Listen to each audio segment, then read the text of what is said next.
Hi, everyone. This is Raquel. Hi, and this is Jennifer. Welcome to Madness Cafe. This is a feminist podcast where we talk about women's issues, politics, and health and wellness.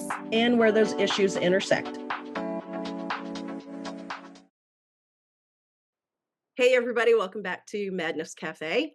Today, Jennifer and I are joined by Bronwyn Schweigerdt, and she is a psychotherapist and anger expert. Something I'm sure everybody is feeling a lot of these days. But let's start with Bronwyn's bio before we jump into that.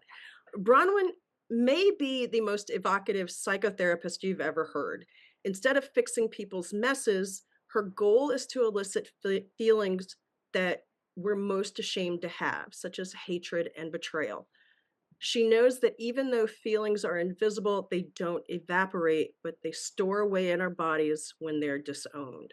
That's a very provocative statement. Bronwyn, thank you so much for being here. We're very excited to talk to you about all this. Thank you. I'm happy to contribute to the provocative conversation right now. Excellent.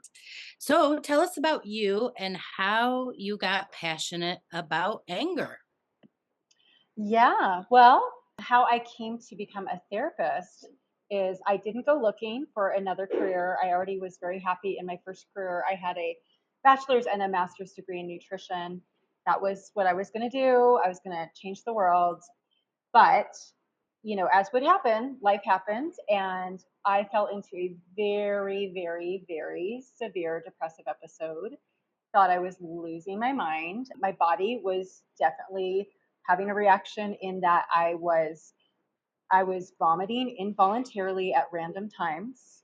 So I would be driving down the freeway and just have to vomit on my lap while I'm driving because it was so spontaneous. I would be walking down the street, and I've done this at least twice. I remember this is, good 10 years ago now, but where I vomited walking down the street and people just had to see it. Oh. My husband had to pull over for me once. I remember I was vomiting. It would just come what it seemed like out of nowhere. And I couldn't stop eating. So I gained about probably 35 pounds in 2 months, basically. So I got plantar fasciitis from that because that's what happens when you gain so much weight so quickly. Yeah, it was just a really miserable experience. Everyone who knew me said, you need to go to a therapist. I sought out therapy like I was starving, like it was food, and went to multiple therapists. And each time I remember sitting there, this was in person before there was virtual. And I remember sitting there thinking to myself, Bronwyn, you're hardly functioning right now, but I think you might still make a better therapist than this person. Ah, yeah. Wow. Yeah. Part of my healing journey for that depressive episode, and I had, a couple more after that, but for that one, it was going back to school and getting another master's and getting my 3,000 hours to become a licensed therapist. So I learned in retrospect about anger because I came to understand my own journey and then started seeing those of my clients, and it would all just kind of match up that my own depressive episodes were actually my own.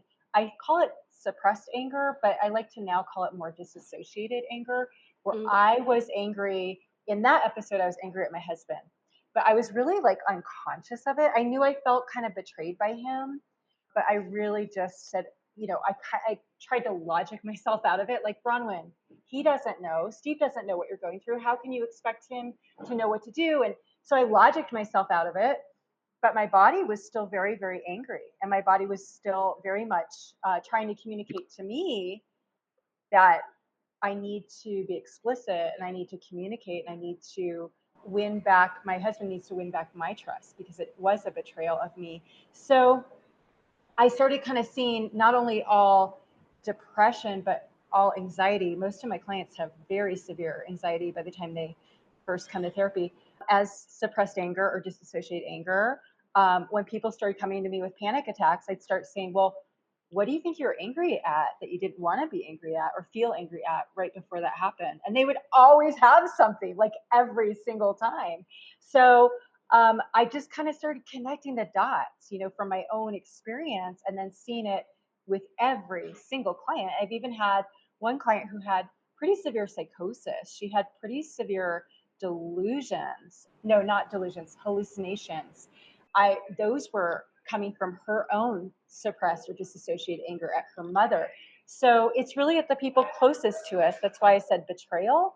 When you introduced me, Raquel, it's Hmm. betrayal is a type of anger that we can only feel when we really expect that person to love us. Like, we're not going Mm. to feel betrayed by someone who cuts us off on the freeway. We might get angry, but we're not going to develop, depression or anxiety or panic attacks usually from that. We're going to develop the mental illness from a betrayal, someone we absolutely expect to love us and see us and understand us and nurture us in some way, and they fail us. And so oftentimes we're not aware of that, but that's usually at the basis. Now, can I ask a quick question about you said in that description that when you went to the therapist, you felt I could do a better job at this. What was it about that experience for you that kind of let you down and let you know you could do it better? Yeah. So during that period, I went to about 4 different therapists. Hmm. So I'll just kind of briefly go over. The first one, all she did was listen and go, uh huh, uh huh. Oh, I And hate there that. was no, I know, there was no framework. Like, Yeah. so what I say is a good therapist is a mirror. By the way, this is also what a good friend is, or a partner. They're a Mm-hmm. mirror. And so they're mirroring you back to you. So a good therapist does the because they're listening, but then they say, huh, Raquel, are you hearing this pattern that like you get anxious every time you are in a bookstore? What do you think that's about? So a good friend or therapist is going to be a mirror helping you see your own reflection clearly. There needs to be the there definitely needs to be a lot of listening, but there also needs to be a lot of good questions that like have Right. a framework to them, like what are the patterns, what are the underlying root issues.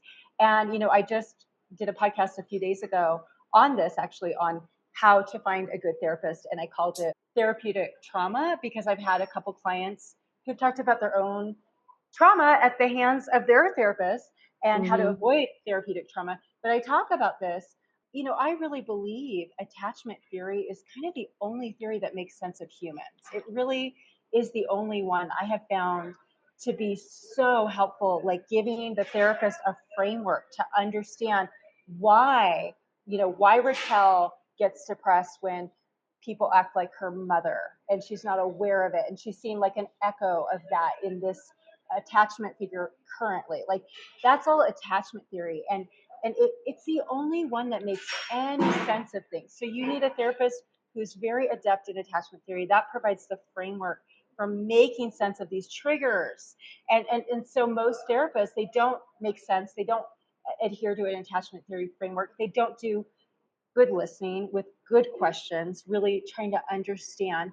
A lot of therapists try to insert themselves and like fix the problem. And I'm like, those problems are actually symptoms of a very deep root problem that you're never going to get to if you don't know it's there. And a lot of therapists, just all they do is manage symptoms up here. Like, Mm-hmm. well, let's do some deep breathing when you're anxious. Let's do some, let's be mindful. Let's do these mindfulness exercises. Let's reorient, all these things. They're not bad things, but all you're doing is managing symptoms of something very, very deep. And once Mm-hmm. you resolve the deep root, when you know to look for it and you recognize it and you bring it to resolution, all those symptoms are going to be gone forever. I don't want to waste anyone's time. Right. Okay. So just for our listeners who may not be aware, can you give us a brief primer or overview about attachment theory? Yeah. So attachment theory, the way I view it is okay. So there's no such thing as a single brain. It's nature versus nurture. Like, children have their own nature. They're born into the world with their own nature, but nurture is a billion times important. Like, it's not something to overlook. And so I look at it as how that child, their imprint, what is called an imprint with their first or most significant attachment figure, which is usually the mother, not always, Mm-hmm. that imprint creates a template for that child's brain to go, oh, that's how relationships work. And so, for example, we talk about narcissism. We hear a lot about narcissism or borderline personality disorder. All those are personality disorders. And they're all, the one thing they all have in common is that adult, that person that has them, never, while they were in the first year and a half of life, never learned that their attachment figure was trustworthy because they didn't have a consistent, trustworthy attachment figure. And so they have a template in their brain that is completely out of their awareness for the rest of their life that humans are not trustworthy Mhm. because Mhm. we bring that with us to every relationship and we project onto every person what we first learned during those imprints with our primary attachment figures. Does that make sense? Yes, yes, Mhm. very much. So the way that our initial attachments formed can, and I'm extrapolating here, but that can dictate how anger shows up for us? Absolutely. So I'll give you an example. The terrible twos. Mhm. Have either of you guys had kids? Jennifer has. Okay. So you remember those terrible, what we call the terrible twos. It's not always right in the second year exactly, but it's a really important phase of that child's differentiation. It's actually really important. And today in 2024, we're hearing more about this. Like it's important for kids to differentiate, and yeah, they need to say no, and they Well, need to they're learning differentiate. to establish their boundaries and their sense of Mhm. self, right? That's right. Right. And we have those terms, even that terminology boundary, that's kind of new on the Western front, and so our parents, their parents, like when a child differentiated at age 2, first of all, they didn't know the child was differentiating. They thought it's something to quash and it's something to like shame them out of or like threaten them out of because they saw it as like wicked and maybe that children are inherently evil or sinful and that it's the parent's job to like quash it, right? And Mhm. so if that's the case, that child, even as young as 2 years old, is going to associate their anger. If mom threatens to abandon by giving that child silent treatment when that child's like mine doing the normal 2 year old stuff, then if that parent threatens abandonment, like whether with her words or with her lack of eye contact or her voice or, maybe her proximity, that child, that's an imprint, that's a template for that child to go, oh, my anger, when I show anger, that means abandonment. And I see this all the time with people our age. They're Mhm. so afraid to show anger because deep down, their inner child is so afraid to be abandoned. Yep. Totally makes sense. So abandonment is one of the big ones. What are some other ways that comes out? You mean with anger or? Yeah, like Mhm. if we're suppressing our anger, it could be because of fear of abandonment from our 2-year-old child. What are some other main fears or main ways that manifests with people? Regarding their own relationship to their anger, like how they develop. So we all have Yeah, anger. We all have right, anger. I say there's no such thing as an angry person because that's like saying, "Oh, I'm a breathing person." Like, of course, right. I'm an angry person. We all have anger. So it's really about our relationship to anger that needs to be Sure. healed. And I find that when we heal our relationship to our anger, we're actually ironically healing our relationship with our inner child. So we're actually healing our relationship with ourselves. That can be jeopardized if you have like an older sibling who's always angry and that child learns, I don't want to be like that sibling because look at how much chaos it creates. Look at my mom, my poor mom, she's always, or my dad, and look at how they react. So I don't want to be like that. And so that template gets formed. Anger equals explosiveness always. There's no like, no, you can just be assertive and have a boundary. So we associate anger with either overdoing it and then getting abandoned for that reason, or abandonment when we show it usually when we're very young children. A lot of times an older child will get angry when the younger child's born because they just lost their parent. They had their parent all to themselves. They had all that attachment going on all the time. And then a newborn comes on. And if you have a newborn, like I only had one child because I didn't want to have another child after having a newborn. Like, I don't know how people keep track of the first child when you have a newborn, but you know, that first child will feel angry, but usually the parent doesn't say, hey, Johnny, you know what? It's okay to feel angry that you're not getting as much attunement from me these days. That's okay to feel. you're going to have to share it. And that's hard. And I don't blame you for feeling free, and if a parent says that and validates that child's feeling and gives them permission, then they learn, oh, it's okay to feel angry. I can assert myself. But if that child shows anger and the parent gets mad because they're dealing with a newborn, they haven't slept in 3 weeks, then that Johnny is going to learn, oh, that's what anger gets me. Anger gets me the wrath of mom. Maybe it gets me spanking. Maybe it gets me more silent treatment. Who knows? Yeah. Right. That makes total sense. Something that I have come to learn about myself in the last several years is I started to realize that for me, and this is maybe kind of the reverse of what we're talking about, but for me, when I'm really afraid, it shows up as anger. So which is maybe the reverse of what we're talking about. So maybe for me in certain situations, it's easier to show anger than fear. So you're saying you've gotten feedback that it comes across as anger and you weren't aware of it, or you're saying you kind of can see it in yourself? No, I started to see it. Like I would realize that like in situations where situations that made me feel very, very uneasy, or I was afraid of what was going to happen, or I was afraid for, I don't know, afraid for a loved one, it would come out as anger as opposed to me just saying, hey, I'm really afraid right now. Do you know what I mean? Like maybe it's easy. There's less vulnerability maybe in anger than there is in showing fear. Yeah, I can see that, because anger is what we call a secondary emotion, meaning there's a primary emotion that it's masking, and it is easier to show anger. It's kind of a defense mechanism in a way. Yeah. And what is always, or not always, but usually under anger, the primary is usually a feeling of rejection, betrayal, abandonment, something like that. And I wonder, you say you're fear, but you're fearful of something, and that of something is probably losing someone or losing a connection to someone. So that would still be kind of like or losing control. Control. Yeah. Interesting. I totally get that, and I totally see it. I know exactly what you're saying. Bron, when you said feelings of hatred, disgust, and anger may not be pleasant, but they serve a purpose. That's right. What purpose does anger serve for us? So yeah, anger is like a warning light on the dashboard of our car saying, hey, check the engine, something's wrong. Yeah. And so unfortunately, we live in a society and probably a world where we're like, oh no, don't look at the dashboard. That's not good. It's not good to look at the dashboard.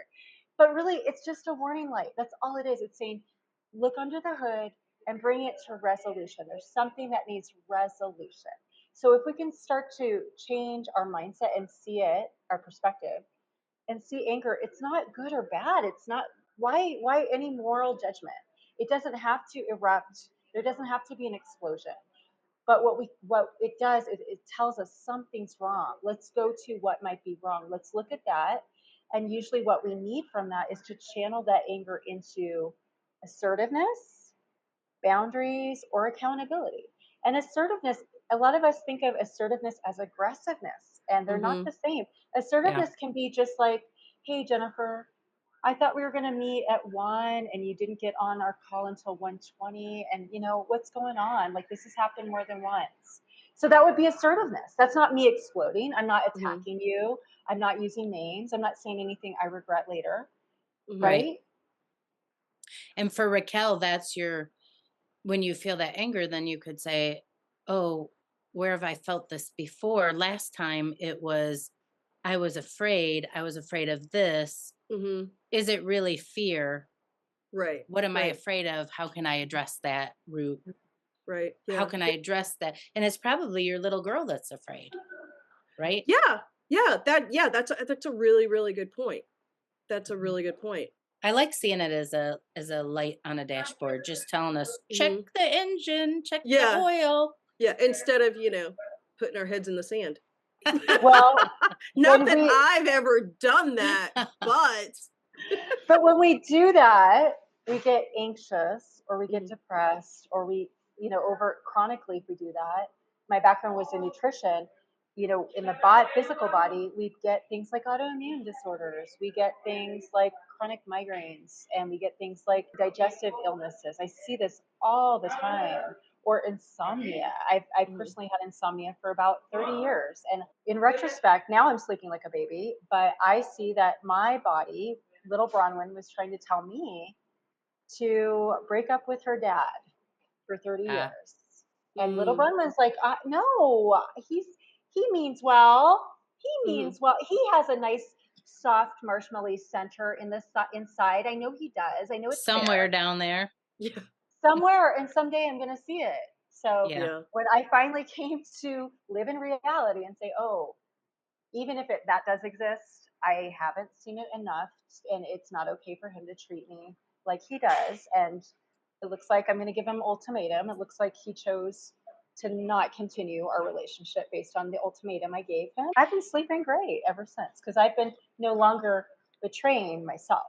And I think when we put our heads in the sand, we're betraying ourselves, and our bodies are going to try to communicate it to us through some kind of depression, anxiety, or physiological symptom. So you were a nutritionist and now you're doing anger work, working with clients all over. Have you seen bulimia, anorexia, maybe disordered eating? Maybe there's another one, I forget what it's called, where kids have trouble with textures of food.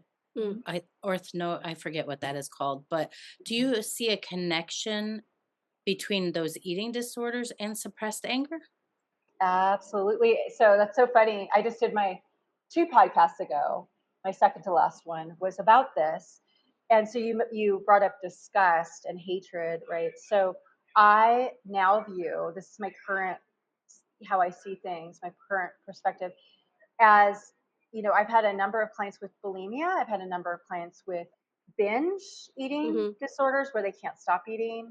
And I myself experienced that. Like I told you, when I was really depressed and I gained all that weight in such a short window.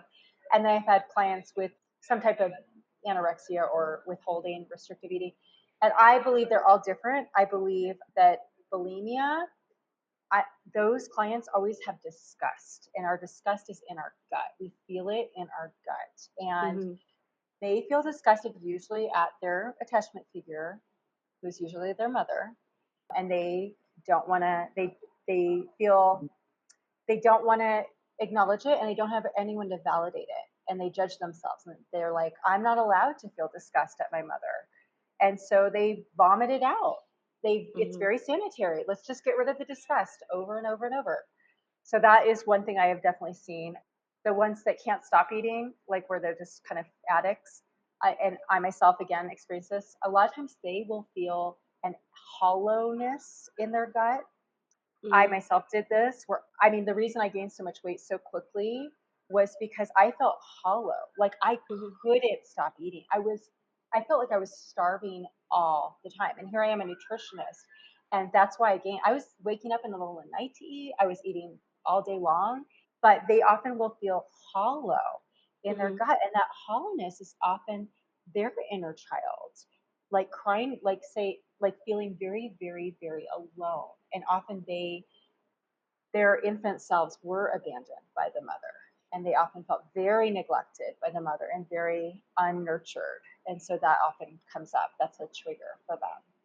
What about the kids who have The restricted eating, like the disordered eating, sensory.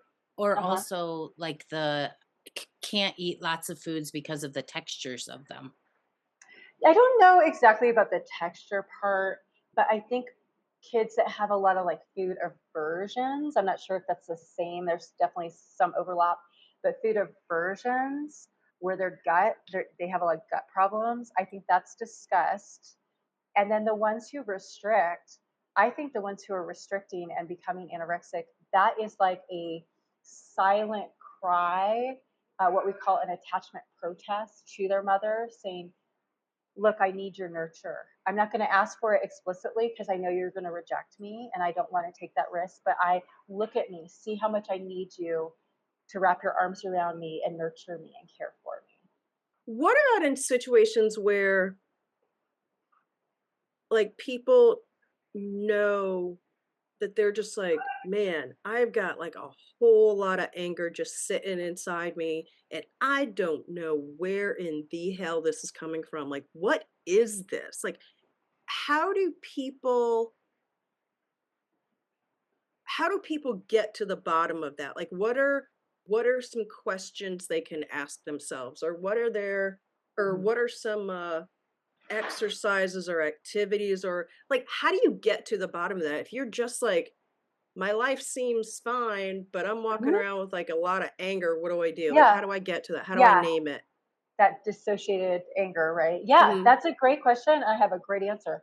Whatever triggers you in the present is Mhm. going to lead you right back to the Okay. roots. So whatever your triggers are. So I'll tell you my trigger. I'll be really open. Like if one of you were to like start looking away from me, well, let's say you were my girlfriend, we're just sitting and talking, but all of a sudden you're like, uh-huh, yeah, Bronwyn, and you're like looking over there. That's a huge trigger for me. I feel Okay. that reminds me of what my mom did to me as a child, like where she never listened or gave me attunement. That's attunement, eye contact, listening, engaging. And so that's a trigger. And that leads me right back to my attachment template where I learned that what the communication was from my mother was, you're not worth Mhm. listening to, you're not important. That teaches little Bronwyn, she doesn't matter, right? And so Mhm. that's my trigger. If I feel like I don't matter in the present, then that's a trigger. So those things that they'll lead us right back to it. Mm. Mhm. That's a great exercise. Yeah. Yeah. And I think like Jennifer and I've talked about this on the show, and it's come up with different guests, and we even talked about it a little bit on our very first episode 3 years ago. Um, that our society is so suppressed, right? Like there's and I mean in a whole list of ways, but so many emotions are just pushed down Yeah. and pushed down, and we don't have permission to access them, Yeah. and or we feel that we need permission to access them, right? Yeah. And we don't know how to access it in a way that won't hurt either ourselves or other people. So for people who are like, okay, I'm ready to do this work. I'm ready to sit with Mm. my anger and figure out where it comes from and all this. But oh shit, all this stuff is going to come up. What do I do then? Like, I don't want to hurt people around me. I don't want to hurt myself, but I want to get to the bottom of this. Yeah.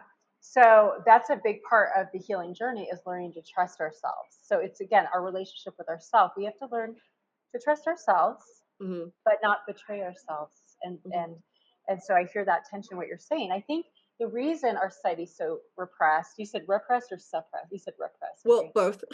Yeah. Both. But it's interesting because I was last year around this time I was in Europe and I'm like, oh, these people are so repressed. Like Americans have so much Really? chutzpah compared to them. That was my Yeah. overall take. Yeah. Okay. But anyway, so I think the reason though is because we're all so afraid of someone else rejecting us. Mm. So if Hmm. I'm true to myself, I am assertive and I'm going to say what I think, not in a way that is offensive. Of course, I'm going to monitor that, but I'm going to say something like, I'll give you an example. I'm very hard on my sleeve. I'll just meet someone and I'll say something like, oh, yeah, I used to struggle with X, Y, and Z. The only time I really encounter people who are that honest and that vulnerable, like openly, has been in like a 12-step program. And I'm like, what the hell? Why can't everyone just be like this Hmm. all the time? So Yeah. I'll go first. But it does offend some people. It does. And you know what? I have to get to a place where I'm like, I'm going to be true to me. And here's the thing. So I lead people in my therapy and then in my podcast I did this with my co-host Katie. She let me lead her in an exercise. I do something called an integration exercise. So I help people and that's why I did on my podcast. I want all of my listeners to be able to do it for themselves. But it's basically our adult self integrating with our inner child. And so I lead people in this and what I do, one of the things I have their adult self tell their inner child is, you know what, little Jennifer, you have my approval. You've already won it. You won it the day you were born. and you can't lose it, and nothing you can do can add to it or detract from it. You have my full approval. It's just who you are. It's not what you do. It's not how you act. It's not what you say. You have my full 100% approval and acceptance and love. And guess what? Now, because you have that from me, we are free to disappoint the hell out of everyone else. Because when we have that relationship within ourselves, when we have integrated, so the goal of therapy should ideally be integration, where we become whole people, where we have healed that relationship with ourselves. When we integrate, we're going to be real. We're going to be people who like say it like it is.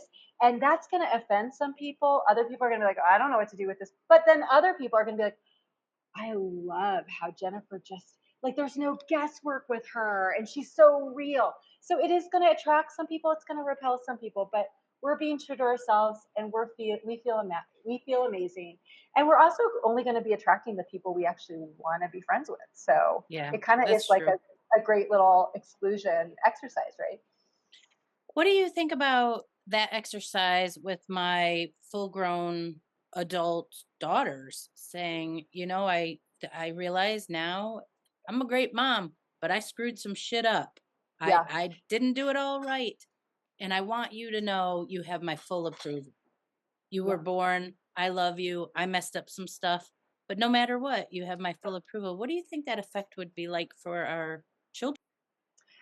That would be amazing. So I have another podcast episode where I actually rehashed my relationship with my adult daughter, who's 20 now. I think even more amazing, though, if you really want to make it amazing, is Jennifer, go back. I would talk to your daughter one at a time, and I would go back to, let's say your daughter's name is Stephanie. What little Stephanie, where she was betrayed by you, because I betrayed my daughter when she was 5. When I fell into my pit of depression, my daughter, who was 5 at the time, felt like I was rejecting her. And from Yeah. her point of view, I was. Because if you've ever been around someone who's depressed, it's like the lights are on, but no one's home. And so she felt completely rejected by me. And I told her finally, just like a year and a half ago, I said, Edie, I wrote her, first I wrote her a letter called Dear 5-Year-Old Edie. And I said, this is what happened. This is how you felt.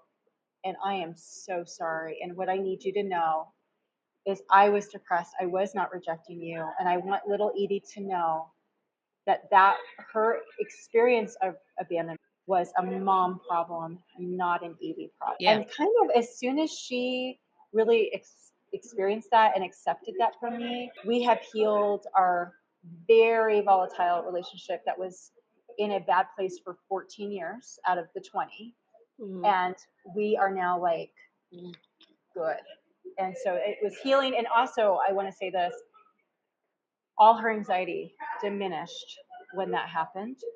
She had gnarly anxiety for 14 years. She also had very bad headaches and stomach aches almost daily for those 14 years, and they are all gone.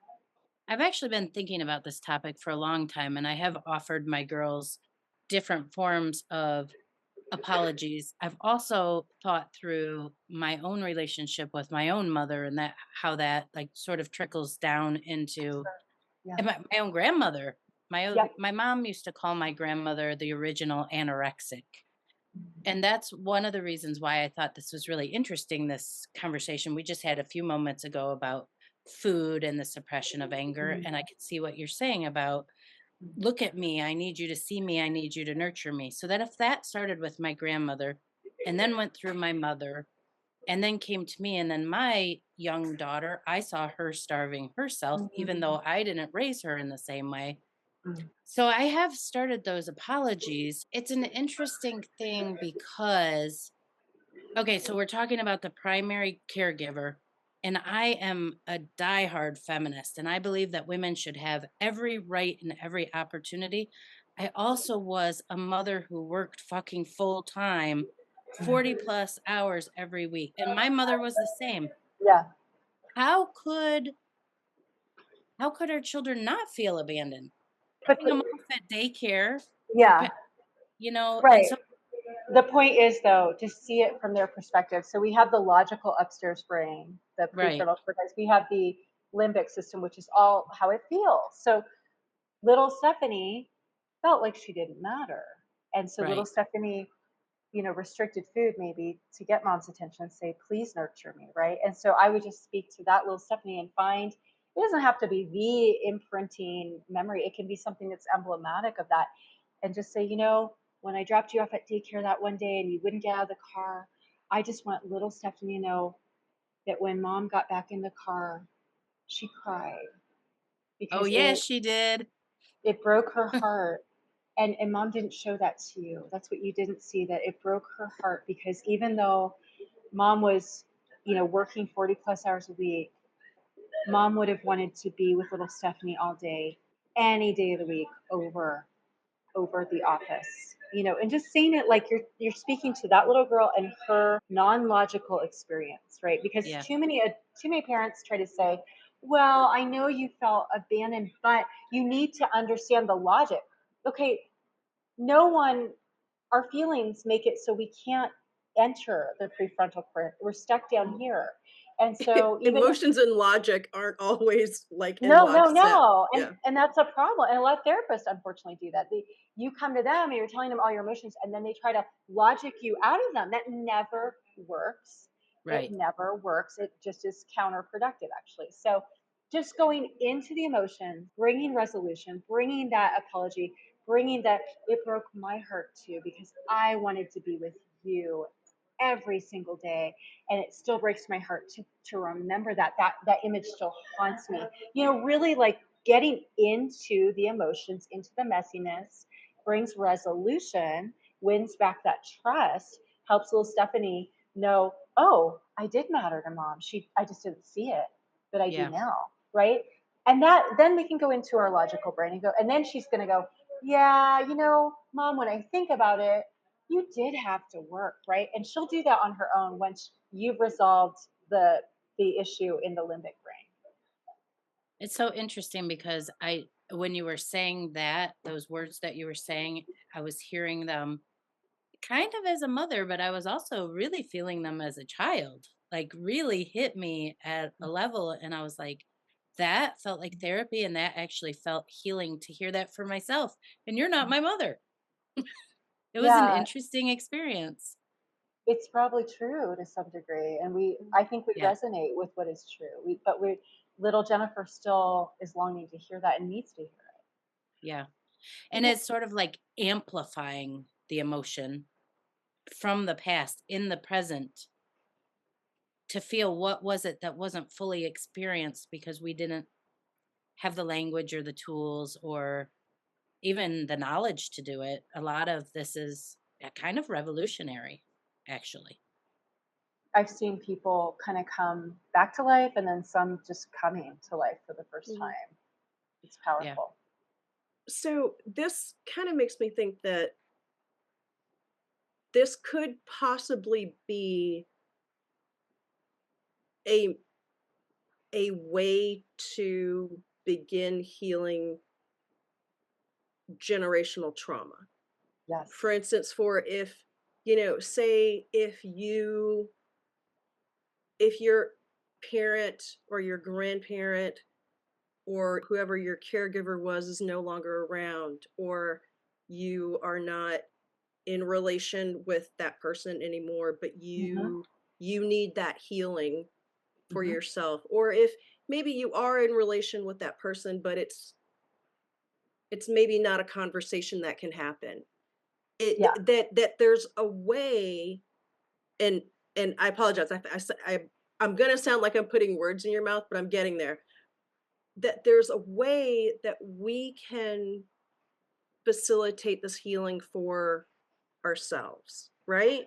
Yes, and I'm glad you brought that up, Raquel, because a lot of people do think, oh, I have to have a conversation with my parent for Mhm, this healing, this closure to happen. But nothing could be more far from the truth.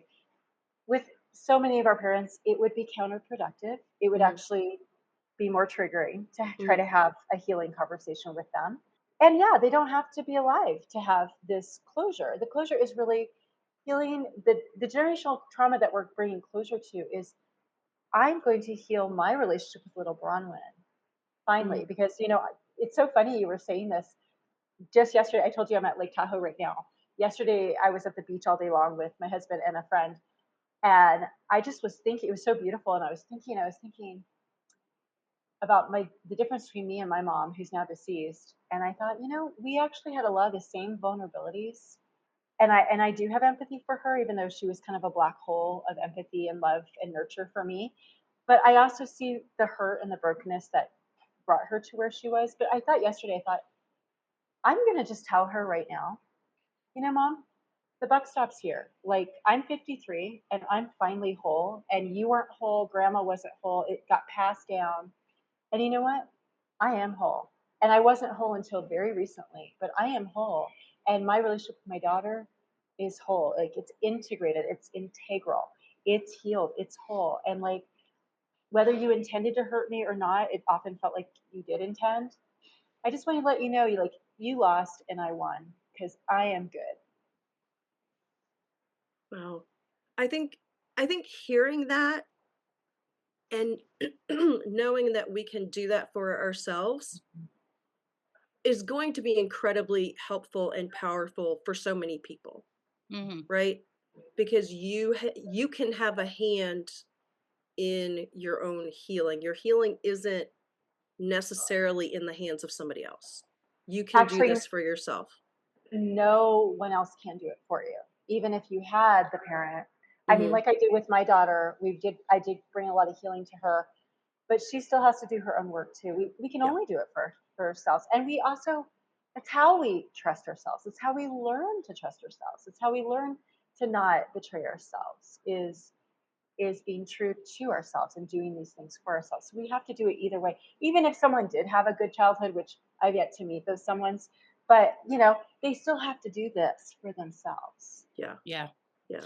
I love what you said about being on the beach and kind of talking to your mom. And in the end, you said you're whole, you've healed, and you won.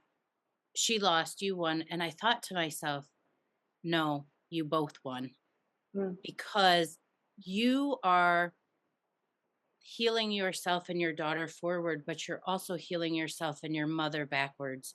Mhm. And any healing we do in our family is actually a win for everybody. Yeah, you're right. And I know, as a mother, in all the fuck ups that I've done, Mhm. I just, more than anything, I want my daughters to be whole and healing. And if they were whole and healing, and I believe they are, that is the biggest win I could ever have in my entire life, is Yeah, for my daughters to be whole to themselves and true to themselves. that's right. Yeah. And I think, people will say, in our culture, whether you're religious or not, we have this honor your parents thing. And Mhm. I always say, even if your parent wasn't a good person and didn't want you to be whole and healed, imagine they were, and honor that parent. And when you honor them, it's becoming whole is how you honor them. You becoming fully you is Yes, how you best honor your parent. exactly. Mhm. Exactly. Said that Yeah. really well. Was there anything that you wanted to share with our audience that we didn't give you the opportunity to? Man, we kind of covered a lot in a We very, did talk. you guys are like, whoa, that was good. Nothing comes to mind immediately. Do you want to share your contact information, how people could get a hold of you? Oh, sure. Yeah. So a lot of the things I alluded to are on my own podcast, so if you guys who are listening want to hear more, please visit me at Angry at the Right Things. That's my podcast. And it's found wherever you find your podcast. But I do lead listeners through this integration exercise. That's my goal, is for people who are never going to become my clients to do this for themselves and experience this freedom. I unpack a lot more of this, and I have I think 19 episodes. So that's about 19 hours of me talking about these things. Excellent. And I'll put that in the show notes, as always, for people who didn't get a chance to write that down. Don't worry, it'll be in the show notes. Thank you. Bronwyn, thank you so much. This has been such a broad and far-reaching conversation, and I think people are really going to get a lot out of this conversation. I mean, I know I have, I and did. this is really great. So thank you for helping people to access their anger and to figure it out and to not be afraid to try to figure it out, and how that can be a source of healing for them, whether they think they need that healing or not. So thank you for doing this. You are very welcome. It was really fun. Thank you It for was having me. fun. Yeah, Awesome. Thank you. Thank you so much, Bronwyn. you're welcome. Ready to recap, Raquel? Yeah. Yeah, it's funny thinking about doing today's episode, and thinking about anger and all those things, and just how anger can be such confusing emotion Totally. sometimes. You can get angry about something, and you're like, what is this? Why am I angry about this? What is this bringing up? Or, why did I react that way? Or, holy crap, I'm feeling anger, but I can't show it. What do I do now? We're not I mean, maybe somebody is, but most of us are not taught what to do with anger, like how to respond to it, or how to recognize it, or how to express it. Like, it's really one of those things that it's that's a skill that we aren't taught, is how to deal with our anger. I really liked her analogy of thinking it as a light on your dashboard saying, Mhm. "Oh, there's something going on here. Pay attention. What is this signaling to me?" Instead of, Yeah. "Oh, I'm feeling angry, freak out, break the window," or Yeah. or the opposite. Stuff it down, don't feel it. Maybe put a Snickers bar over the top so you don't feel it. Shove it in there. Those are the kind of reactions I think. It's very rare that we have an episode that surprised me. I Mhm. mean, they all have a life of their own, Yeah. and we haven't had a single episode that I didn't enjoy having the Yeah. conversation, but this conversation today actually surprised me. In what way? I think it's because it's actually so doable and so accessible, and there are actual tools that you can follow to do it. And I think that this whole idea of what Bronwyn was talking about integration, Mhm. integrating towards wholeness, it seems to be the general theme of our podcast anyway. Way Mhm. from the beginning, you talked Yeah. about the beginning episode, but I think today for me, something really clicked in my own family history with my grandmother's. My mom said she was the original anorexic. That Mhm. was just a family joke. I didn't really know what my mom meant. When Bronwyn said, anorexia kind of says, "Look at me, I need your nurture." I Mhm. saw my grandmother in that moment when Bronwyn said that in a completely different light. Because Mm. my mom always called my grandmother, she called her Hawkeye Helen. She said whenever Hawkeye Helen comes to our house, she walks around the house and she points out everything that's dirty or Oh. any mistake. And when I heard, "Look at me, I need your nurture," I was like, oh, that's all she was doing. Mhm. She wasn't trying to make my mom feel bad. She was trying to say, maybe she was trying to help my mom with the dishes. Maybe she was Mhm. saying, "Look at me." Yeah. And Or, then, "Hey, I can help you." or, "Hey, I matter." Yeah. And so starting with her, I don't know her mother very well, but starting with my grandmother. And then I see so many food issues with my mom. And now me being a mom relating to all my anger that was suppressed. Mhm. My mom was the first generation, like your mom, of working women who worked full time, who were barely home, who were working all day, but they were still putting the food on the table. They were still putting the kids to bed at night. They were still Mhm. cleaning the entire house all by themselves. Mhm. Like, I think that anger must have been just boiling to the freaking top. Mhm. And when I look back, my mom held it together pretty well, and she was pretty fucking imperfect. Yeah. Yeah. She didn't do everything right, Yeah. and neither did I. And that's okay. And that's okay. And I think this is the first time I really put that all together with Bronwyn's help and this conversation. And I really didn't expect that today. So, like I Mhm. said, I feel surprised and actually delighted by this episode because Good. this tool can be used in your family. It can be Mhm. used in our listeners' families. It can be Mhm. used for yourself. It can be used with your children. When she was talking about little Jennifer, or actually, she was talking about my daughter Stephanie. And by the way, I don't have a daughter Stephanie, but The pretend name for your daughter. I actually felt those words very deeply. Mhm. I don't know, it was surprising. I was Yeah. surprised and delighted by this episode. That's good. I'm really glad to hear that. I really am. So one way that I'm a little surprised by this is that something popped into my head as we're talking about, we're not taught how to deal with anger at all, especially as women. We're not taught how to deal with anger. It's just you're not supposed to be angry. You're just not supposed to have that emotion. Just Eat a don't have it. Snicker bar. Yep, just don't have it. It doesn't happen. Women don't get angry. Bah, right? But what surprised me is the thought that I had of, well, shit, men aren't really taught how to deal with anger either.